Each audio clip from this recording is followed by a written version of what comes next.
ఓం నమో నారాయణాయ. అందరికీ నమస్కారం అండి. దేవతలను తయారు చేయడం, మన పిల్లల్ని కనడానికి మనుషులను పుట్టియాలి అంటే 9 నెలలు కావాలి, కానీ కష్టపడాలి. కానీ దేవతలను సృష్టించాలంటే చాలా ఈజీ అయిపోయింది ఇవాళ రేపు. లేకపోతే ఇంతమంది బాబాలు దేవతలు ఎట్లా తయారయ్యారో ఇంతకుముందు మనకు తెలియదు. ఫోటోలు ఇప్పుడు చూస్తున్నాం, కానీ ఇప్పుడు ప్రత్యక్షంగా జరుగుతుంది మన ముందే. దేవత ఎలా తయారవుతుందో తెలుసుకుందాం మనం.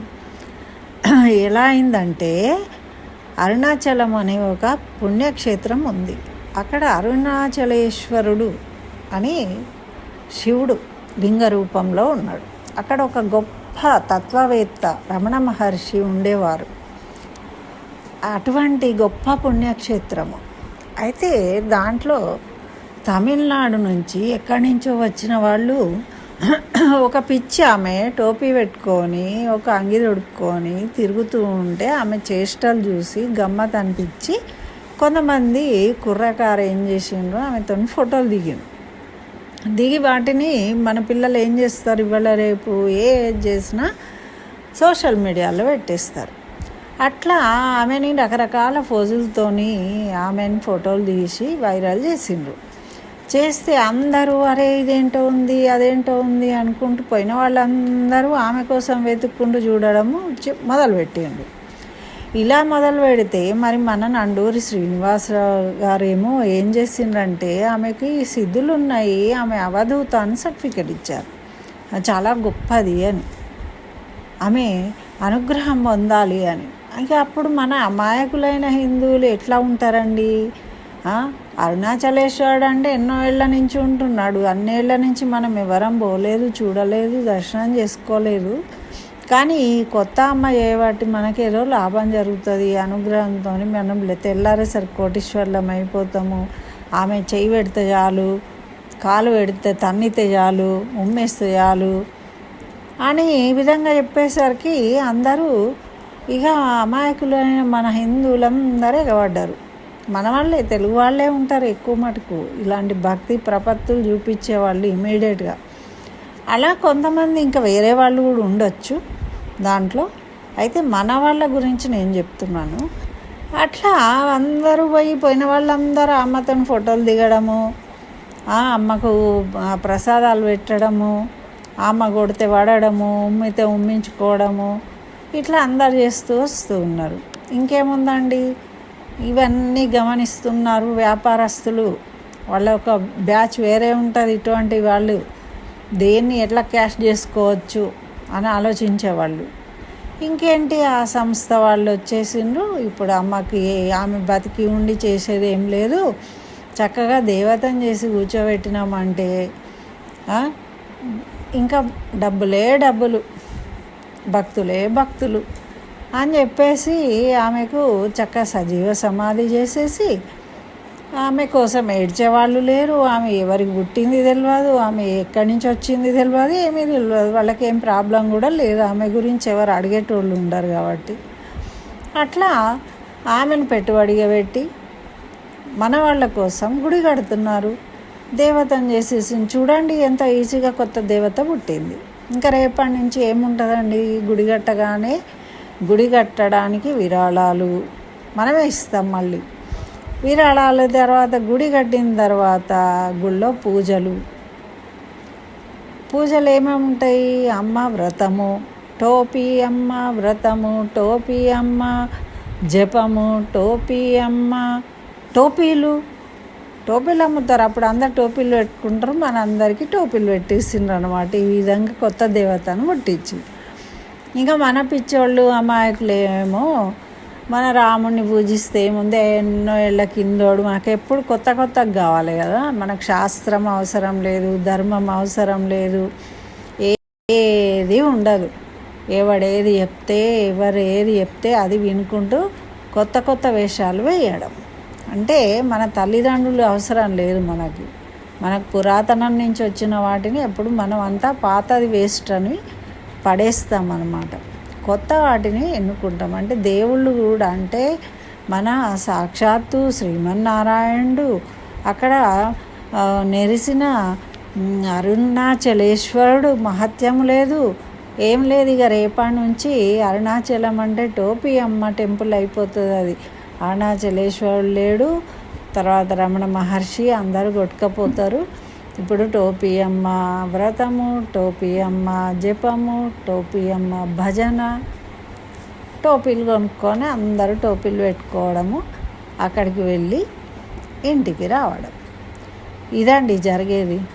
మరి మన ఆధ్యాత్మికవేత్తలు అరుణాచలం గురించి ఎంతో గొప్పగా చెప్పిండ్రు. అటువంటిది ఇటువంటిది అంత మహత్తు ఇంత మహత్తు, గిరి ప్రదక్షిణ చేయాలి, అలా ఇలా ఎన్నో చెప్పిండ్రు. మరి ఇలాంటివి పట్టించుకొని ఎవరు ఖండించరు ఎందుకండి? వీళ్ళు వీటిని పట్టించుకోరు అని అంటే పట్టించుకోకుండా ఏముండరు.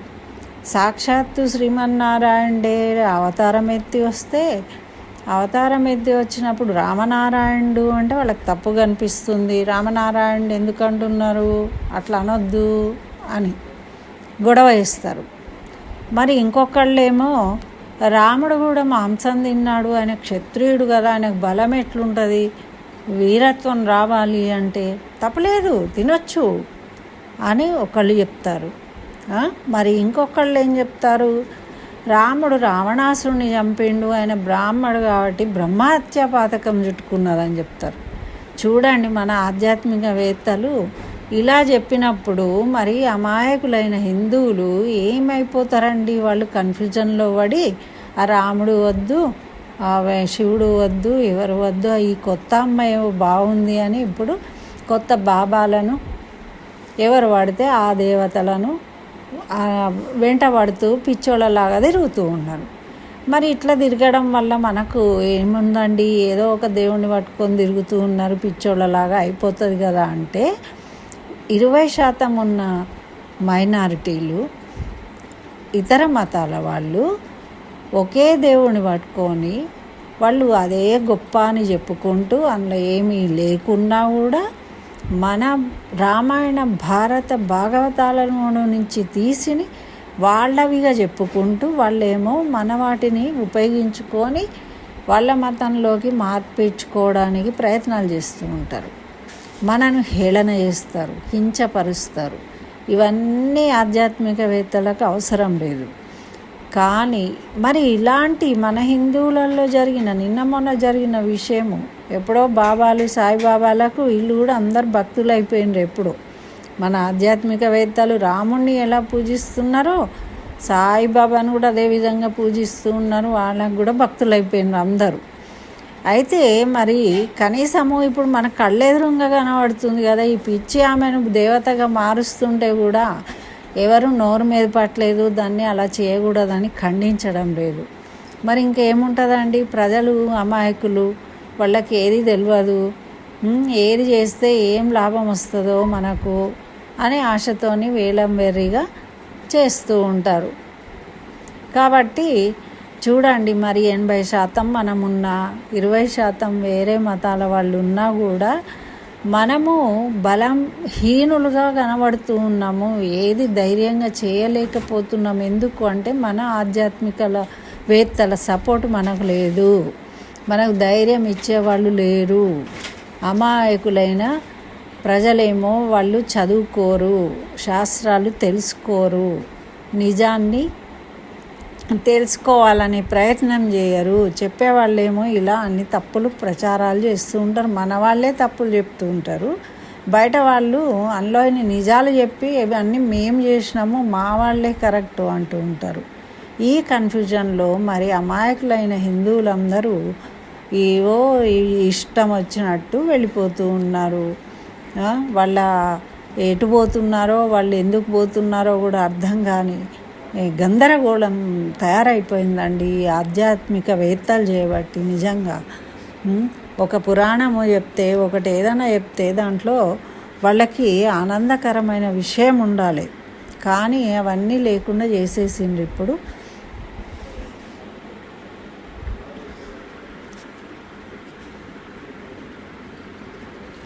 ఇట్లా అయిపోయిందండి.